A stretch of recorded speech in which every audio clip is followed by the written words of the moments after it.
Welcome to the Tom Castro Shooting Academy podcast. You have now entered the next level. But that being said, let's talk about the match a little bit. So from everything that you know about the match, and I know my answer, what would you tell people they need to practice? Well, I'm going to tell you right now, if you shot last year's match, you're probably going to have the similar style of the match. You're going to have a lot of throttle control because I am building all the stages. Oh, I will have my hands. Oh, no, not by myself. No way. And you didn't even let me finish, you jerk. Way to cut me off. So now I look like I'm being a dick. Well, yeah. I will have my hands on every stage like I did last year. And I promise you it will not be a hoser match. You will have some hose, but I guarantee you will have a lot of throttle control where you have to really control everything. You're going to go fast. You're going to be accurate. You're going to have distance. It's going to be a throttle control match. The stages that we have designed, I might have had a few of them in the match. So I kind of know what's on those, and how I kind of had those designed in my brain.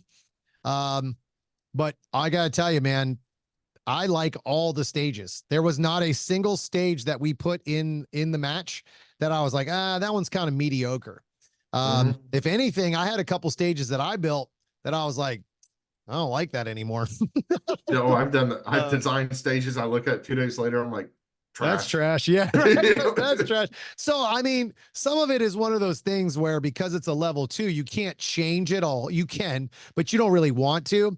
So like a couple of those stages that I designed, I was like, that we didn't end up using. I was like, man, I probably would have done something different now. You know, I'm like, you're coming up with 10, 11 stages for a match just to give it to submit. And you're like kind of get brain fried after like 6 or 7. And then it was like 8, 9, and 10 might've been, I don't know. The other thing that's different about this, about building stages for this match is you have some bay limitations. So there's one stage, I think it's 10. You have to worry about a sidewall of rocks. There's a lot of rocks that skip. You have structures in the way, which structures are usually pretty easy to get around. Because you just kind of adjust some targets, move some walls. You don't have to be perfect with the stage. It doesn't have to look exact. You know, if you move something a foot left or foot right, it's really not that big of a deal. If you add some barrels, it's not that big of a deal. But definitely lots of movement.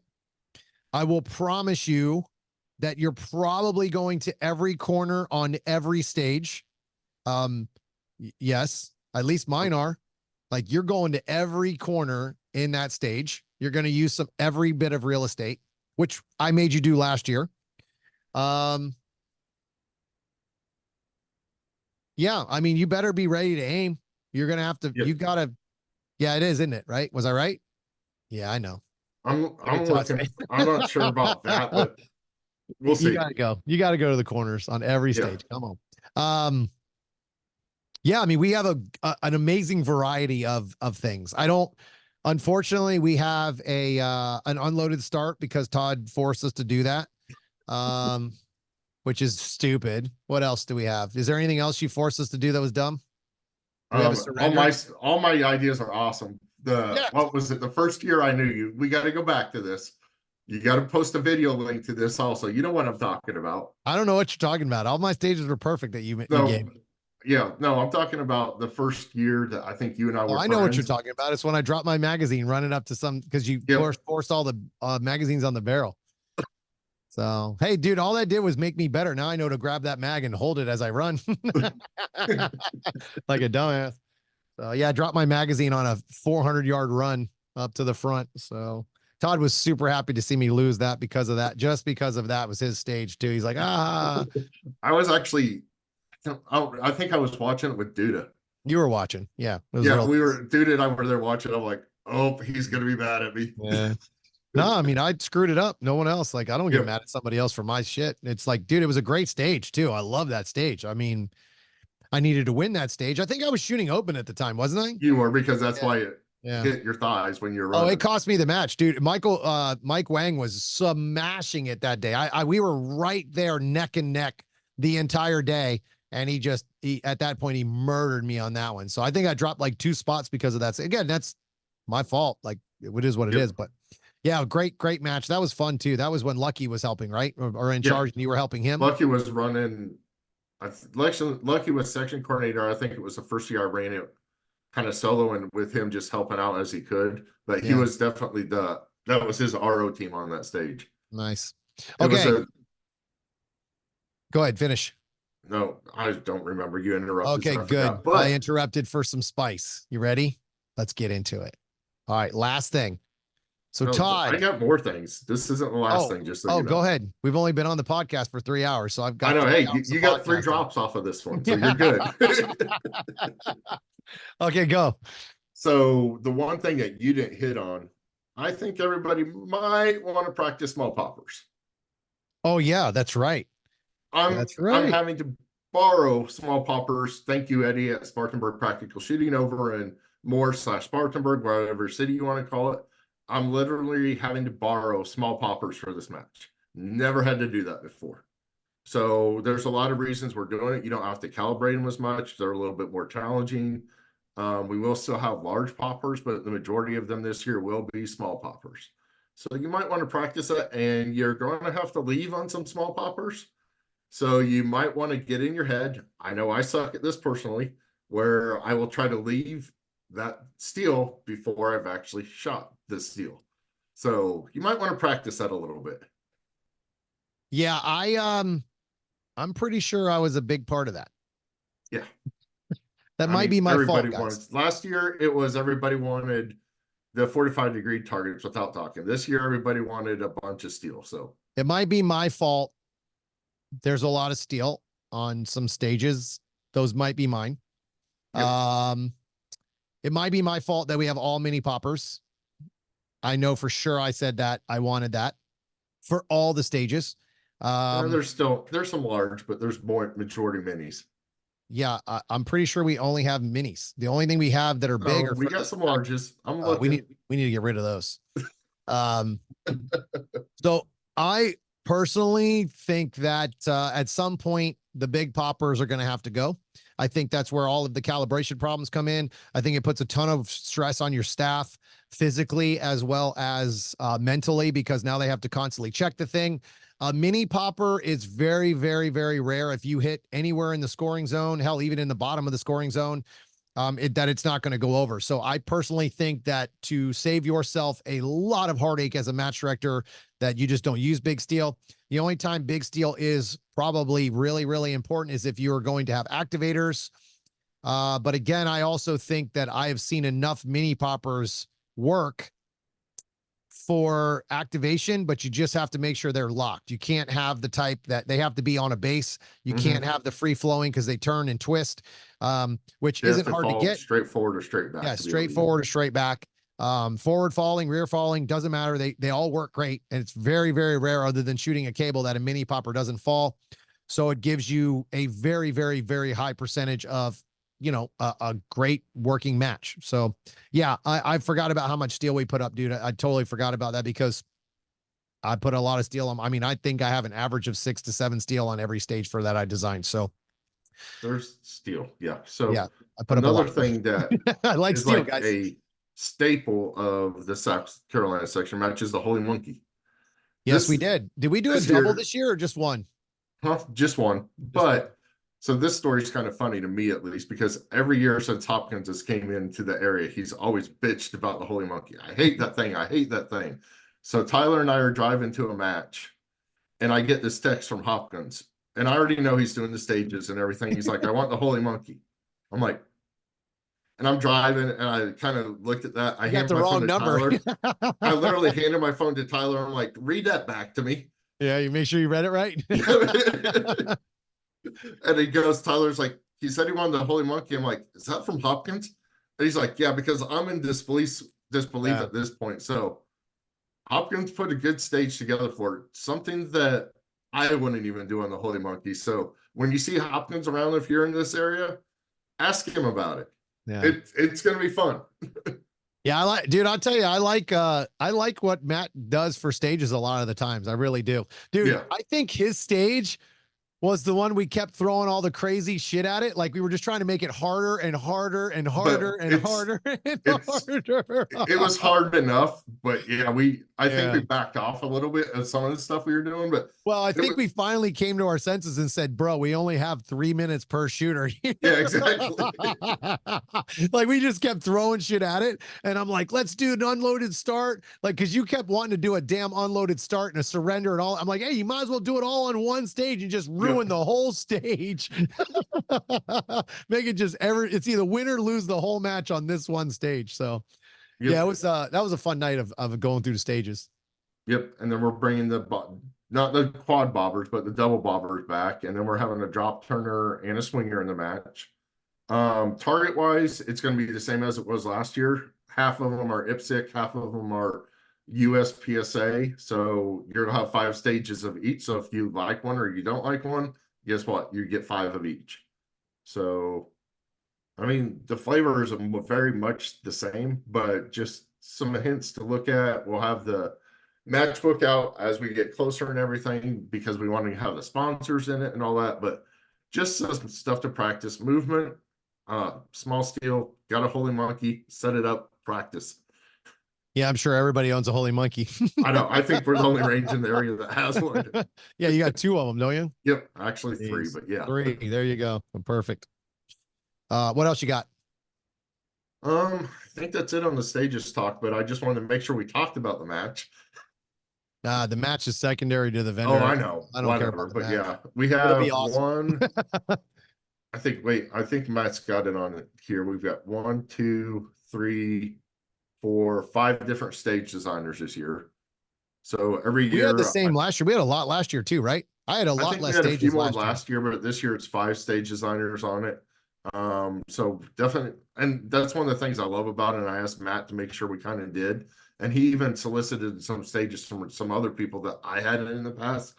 Didn't end up using them, but it's definitely we had some more selection on that. And I don't want the same person designing the whole match. I want different flavors, different people doing it and everything. So we got 5 stage designers in it, and you'll see it. So Yeah, I think we have that's one of my favorite things about, you allow us to kind of go at it and do what we want to do with the stages, and then you do the final approval, but you kind of let us just go wild and do what we want to do. And like last year's ramp stage, that was not like that when I first got on it. When we started building it, it turned into that. The 4 bobbers, that's exactly what I had envisioned. And you were like, good luck with that, dude. And then I made it work thanks to Hopkins. Like Hopkins showed me how to connect them. Like they were going to work no matter what. But he made it to where I would not have any issues with where it would repeat itself over and over and over again. And like that's the thing, man. You just it's really awesome when you go in and everybody kind of works together. Like last year, Hopkins and I would never work together before, and we started throwing ideas at each other, and we were changing things left and right. And it was never about who's in charge or any of that. It was really, really great. Dude, I remember one moment last year when I was like, Todd, what are you doing here? Get out of here. And you're like, I have to be here. The range masters walk in the stage. And I go, oh yeah. I was like, I know you had so much other shit to do. And I was like, why are well, you here? Get out of here. that, and you were yelling at me for using my arm, and you're like, Yes. "Why are you here?" I'm like, Yeah. "This is the one part of the whole thing I have to be here for." And you're trying to kick me out. I'm like, Oh, it's Gary even laughed at that one. I was like, oh yeah, because I couldn't get you to stop picking stuff up with one arm. So I was like, get out of here, dude. You're already hurt. You don't need to be hurt more. So, because I knew the more you did was the worse it was going to get. And I was still, Yep. I had hopes that you were going to actually shoot the match, which that didn't happen. So, but I'm excited you get to do it this year, man. It's pretty exciting. You get to, well, if you just stay away from actually laboring again, that'll probably help too. So, Yeah, the match the month before, I can't drop any steel on myself.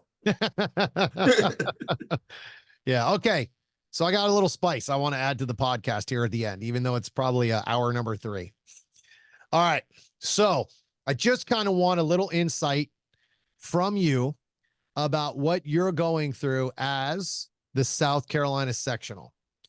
You're the director of South Carolina. You are the South Carolina sectional guy, whatever. Yeah. So I really am liking what you're doing as the South Carolina sectional I guess that's the coordinator. Is that what they call you Yep. guys? Okay. Yep, they're coordinators. So I'm not liking what I'm seeing with some of the stuff that's going on out there. I agree that match directors and everybody should stand together. I'm liking a lot of that, but I don't like some of the wording, how it's being pushed onto people, and people are talking bad about you because you're not joining in or whatever it is. Yep, and I'm not gonna.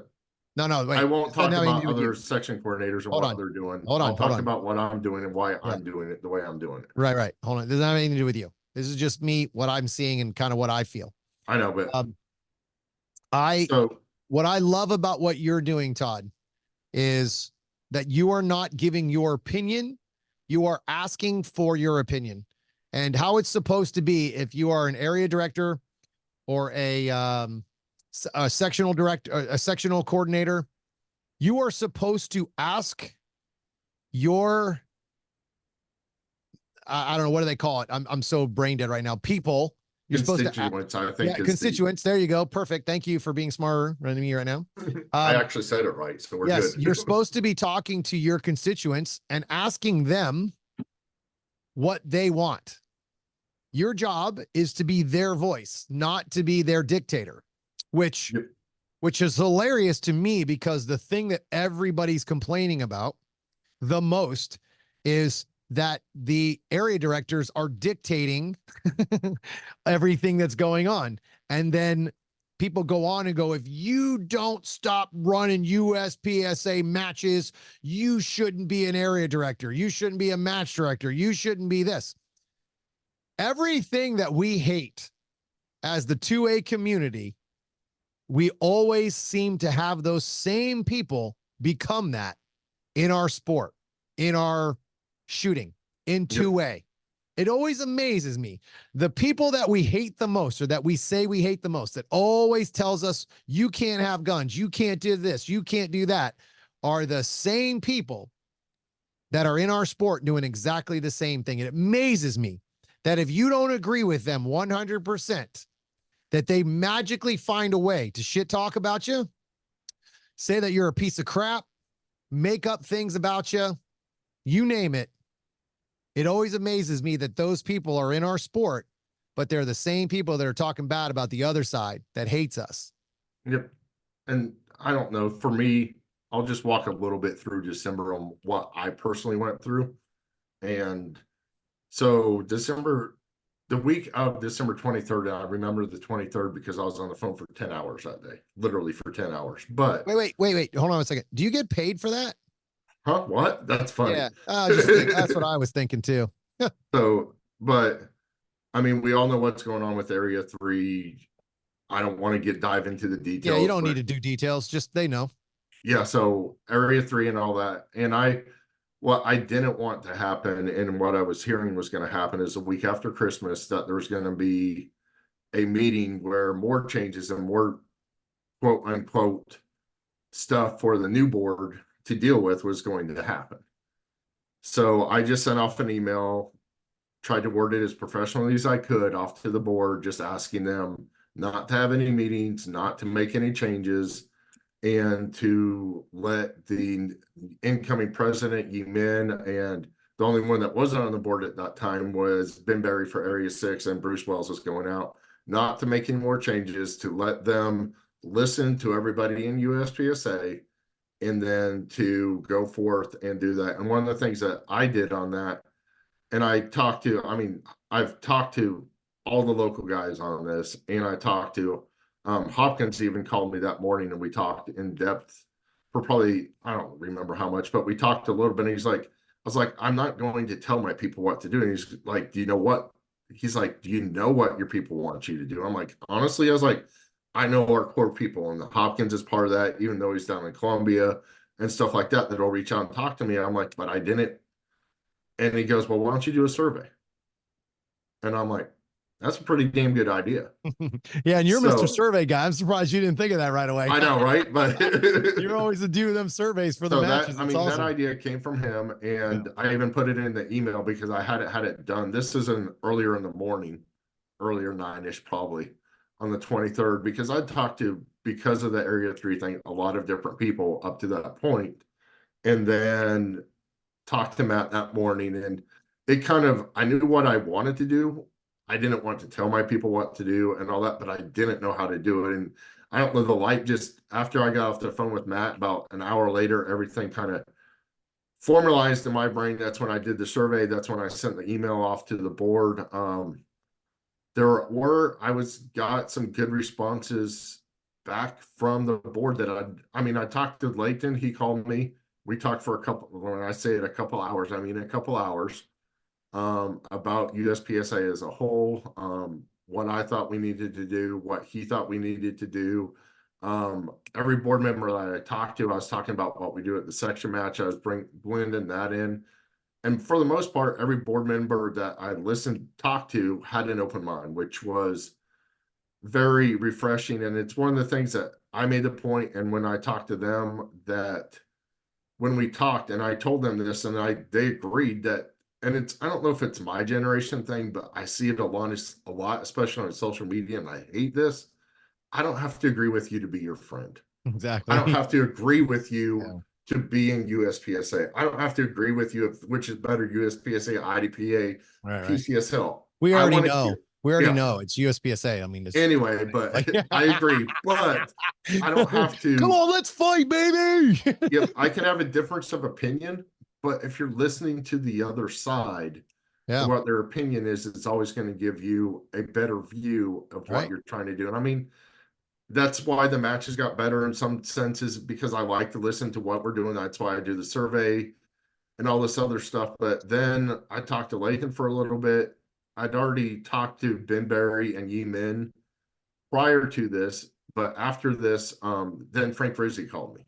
Um, area 2 and area 7, I want to say, off the top of my head, had a good hour-long conversation with Frank. Very direct. Frank's a New Yorker, very direct, very good conversation. And I really appreciated both those guys calling and talking to them. Honestly, guys, they're open to talking to anybody that wants to talk. They probably don't want me saying that, but they are. Block, Um, block, block. I know Ben Berry. I talked to him during that week. I'm not kidding, probably 3 different times. And at one point, I think, well, Yeman and Ben both did this to me, because when I'm passionate about something, I'm talking. And sometimes when I'm upset, I just talk and talk and talk. And they both said it to me, not realizing they did it. They're like, "What can we do for you, Todd?" Yeah. I'm like, "Oh, am I repeating myself? Am I Yes. talking in circles again?" But Right. the fact that they were there listening to us talking about it, regardless of what happens, and I don't have a crystal ball. I think from reading everything, there's ways that they can reverse it. There's ways that say that they can't. But regardless of what they're doing, if the hit factor match is a revolution, whatever you want to call it, they're listening. I promise you, every one of these guys that I talk to are listening. I think they were listening before all this stuff happened, and vacuum. No, I don't want to say vacuum, but it just happened the way it did. Oh, and I talked to Russell Fortney that day, because I need to talk to him about about the match and some stuff that I wanted to talk to him about and make sure he understood. I talked to Gary McConnell about it. I talked to South Carolina section members in between all this. I mean, constituents and everything on that day. And they were all good conversations. There wasn't anybody saying they hate USPSA. Is what it all boiled down to is, and the board is listening to this, is we don't hate USPSA. We hate sometimes the double standards of following the bylaws or not following the bylaws. Some of them have admitted to, well, all of them admitted to, like the mail thing with the Yemen thing when he didn't have his RO. They should have handled that different. And all of them that were on the board told me that. They're like, we have made mistakes. They're listening. I think USPSA is going to be around for the long haul. I've talked to like some of the senior match directors in my area, and they're like, look, we've been through this before. The only difference is right now there's social media. So I will tell you, Dan, I will say something that I don't know if anybody's been through. I've been here 5 years, so this is the first time I've ever dealt with this. I truly don't give a shit about these politics at all. What I'm really liking I'm liking how everybody's joining together. I like how these match directors are having conversations. These match directors are making decisions, because at the end of the day, it doesn't really matter who the board is. The decisions that are made obviously are affecting some things, but they don't truly affect our sport. Like, they don't affect our everyday sport. Our sport is boots on the ground, the guys that volunteer, the guys that build matches. I agree with a lot of things that are out there. I really do. And I know people probably don't think so, because I refuse to grab my pitchfork and my torch and be at the gate all the time. The problem is there's never a quiet moment. There is never a chance for anything to be fixed. It's that it's screwed up. It's this, it's that. It's always negative, negative, negative, negative. And then eventually it just stays negative, because they're like, well, Yep. screw it. If we're going to be shit on all the time, why would we fix it? Honestly, the other thing is, and this is kind of one of the biggest mistakes I see going on right now, is we don't really know what's going on. Like myself, I don't know what the bylaws are. I don't care to know what the bylaws are either, for me to sit down and read them. So for me to stand here and go, it's this, it's that, this is the problem, I don't know, because I don't care. It's not important to me. What's important to me is my friends shooting these matches, creating great matches, making a great match in South Carolina. I stopped running my local match, period, because I couldn't get help. That's why I stopped running the match. Okay. So right now, I would love to see some changes in USPSA. I don't know if they structurally can make those changes, but I could not get help. Okay. I was shorthanded on help constantly. The match director who took over the match behind me is always asking for help, always asking for help. Now they're finding some here and there, but they're always asking for help, because there's you again, it's the same 2-3 people. It's the same 2 or 3 people here, 2 or 3 people there, 5 or 6 over here. Listen, I just came back from Richmond, California. That gun club is the top shooting club in the USPSA. And you want to talk about a nightmare of getting help? They have 150 shooters in that club every single weekend that they have a USPSA match. It's sold out. Okay. Sold out. They're lucky if they get 10 people to build stages, 15 people to build stages. Imagine 150 people show up to a match and you're lucky to get 10 people to show and help. That's insane. I would have maybe 2 or 3 guys help me with a 60 person match. You gotta, like, it's insane. And we do nothing. USPSA does nothing as an organization to reward or to help clubs. All the steel that I owned for my match was bought by the range, not me, the range. So the range had to take money and put it out of their pocket and then gain that back. Well, guess what? Now the range has to wait, get their money back. What happens if they don't want to wait? Some of these clubs aren't around because they don't want to spend the money, or these clubs aren't created because they don't want to spend the money for $10,000 in steel, $5,000 in steel. You name it, they don't want to put the money out. A swinger costs $500 or $600.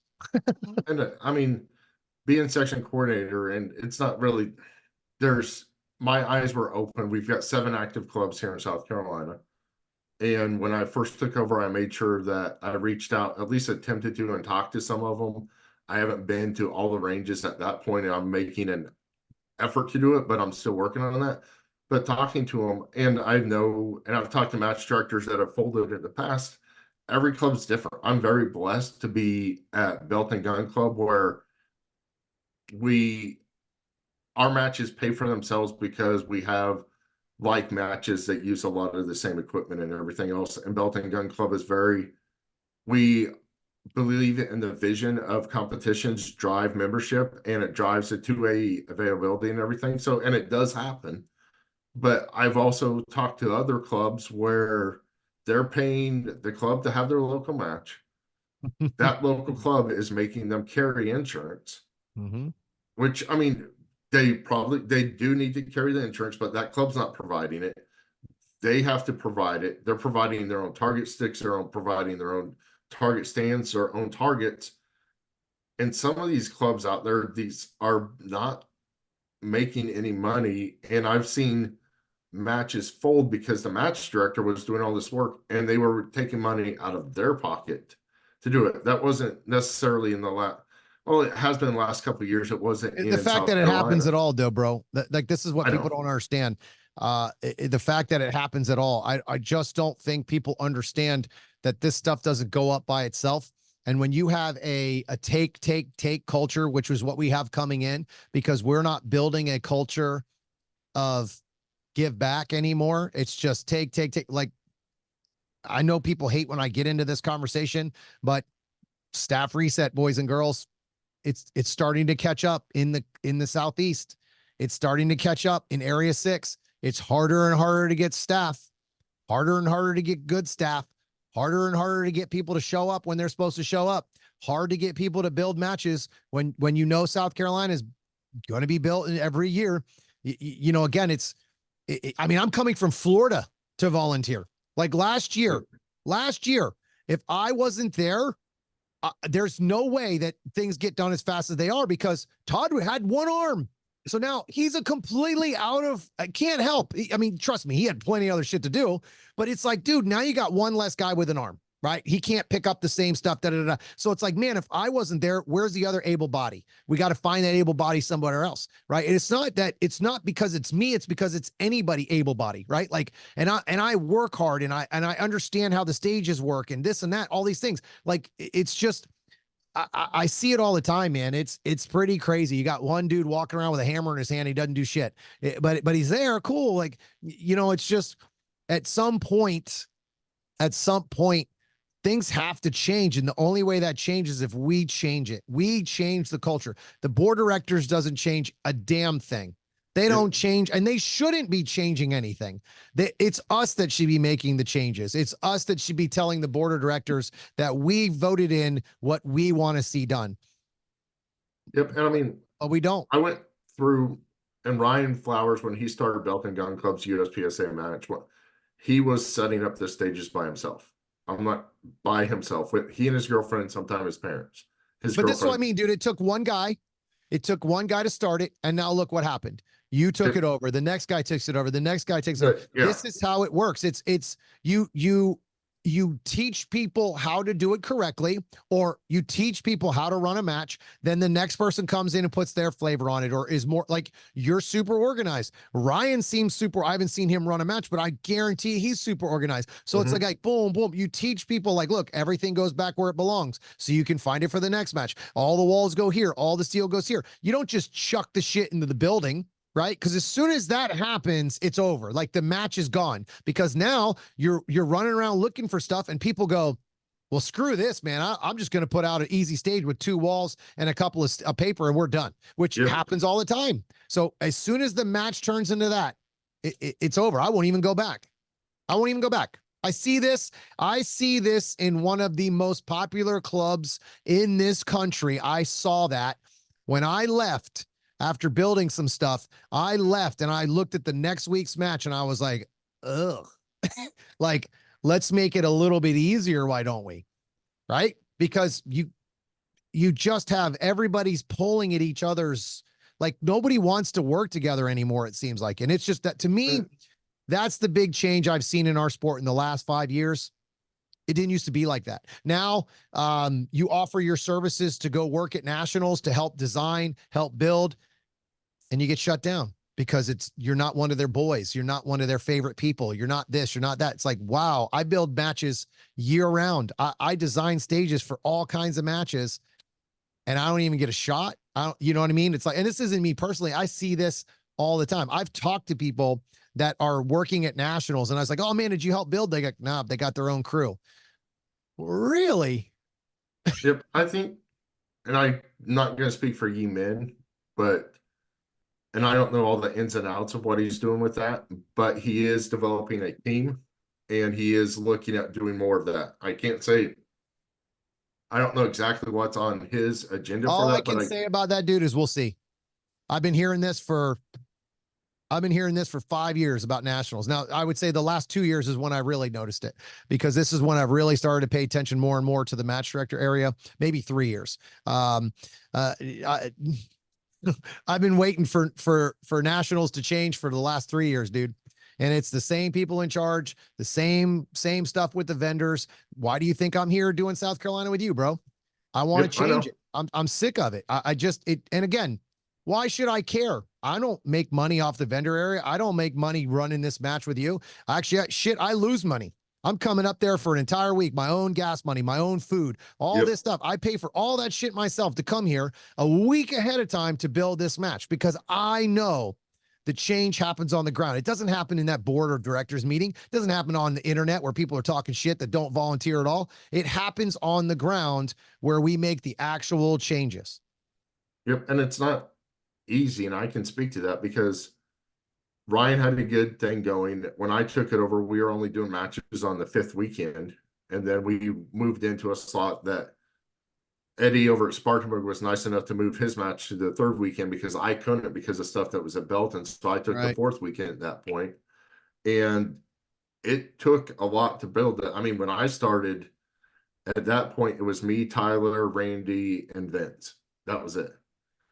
And we were at that point, we only had the Friday to set up the matches. And we were literally exhausted when on Saturday. And I mean, our legs would be done. I couldn't, Yeah. I mean, Hopkins will tell you I never breathe hard anyway, but I That's because you hold your breath the entire time you shoot. exactly that's it. But anyway, I'm a damn turtle. But anyway, Okay, I'm yeah. done. But where was I going? But it takes time to build it. And I mean, building it and doing it and having the section match helped, and not everybody can do that. But I will be honest, the thing that really helped me turn it is that idea I came with, and I can't tell your other local clubs out there enough. Talk to your sponsors. I know I was very blessed because we had the section people and people that believed in it. But if you talk to these sponsors, they're going to throw you a bone.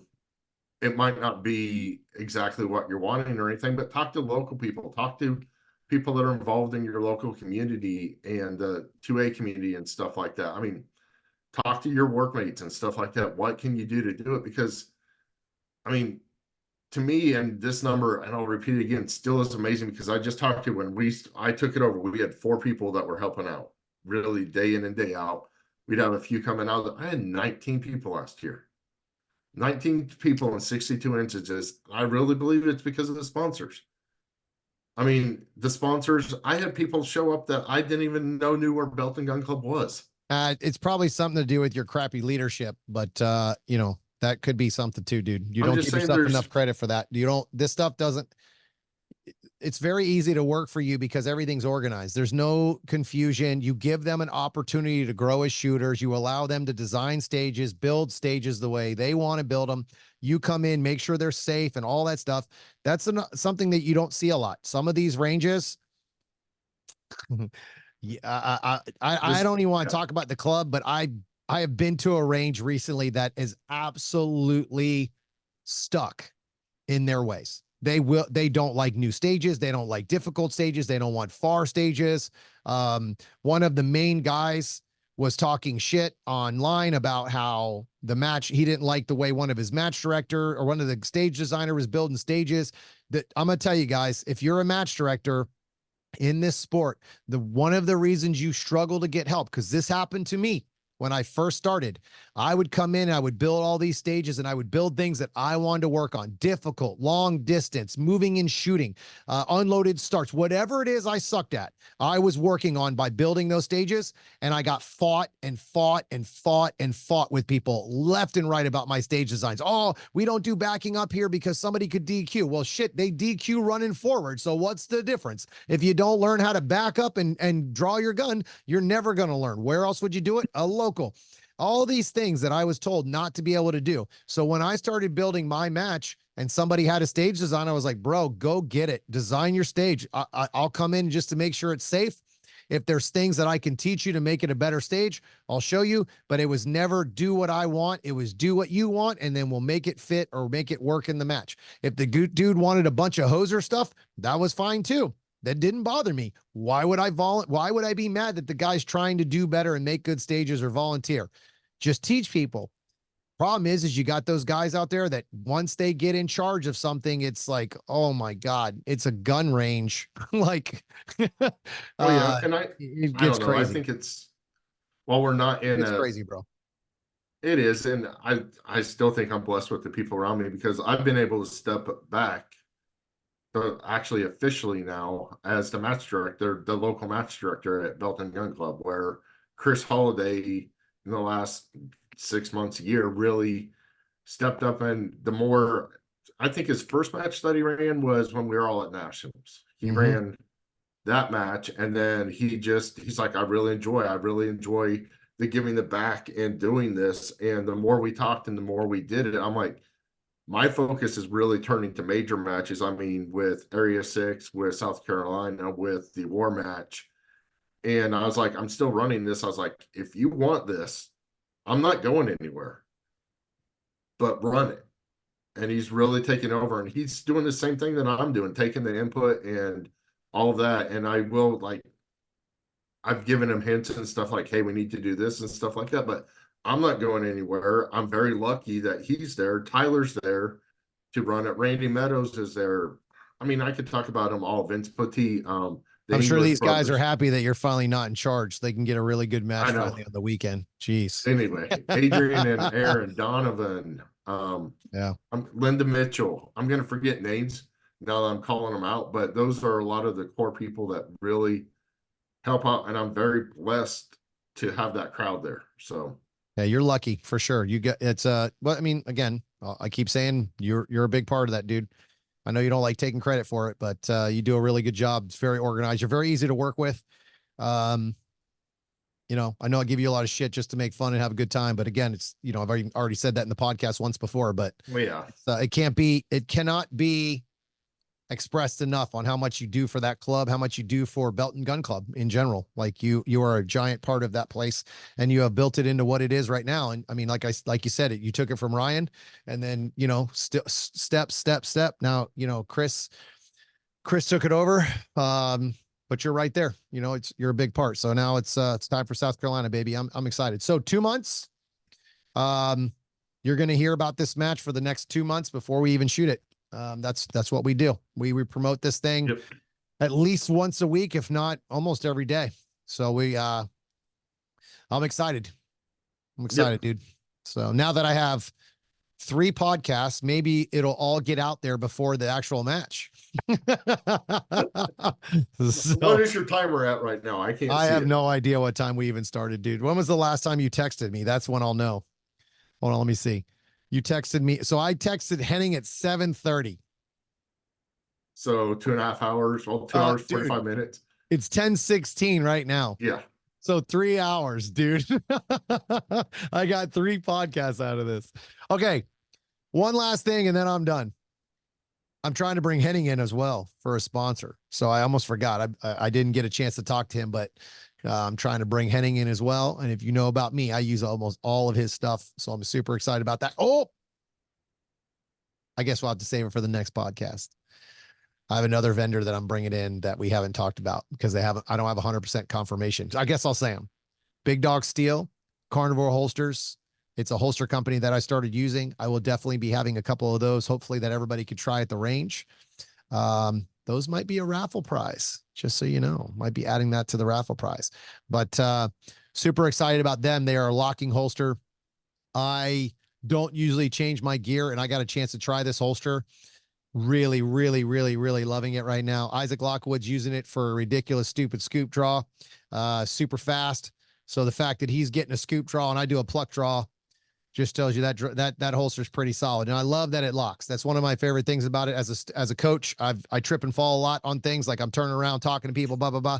Go to bend over and pick up a magazine or something, and then boop, there goes the gun. So been very, very fortunate to have this lock now. The funny part is now that I have a lock and I don't realize I have one, I go like this while I'm doing drills and stuff before I teach. So I have to always remember to make sure I unlock it. But yeah, I'm very happy to bring those guys on. I don't have 100% confirmation from them yet.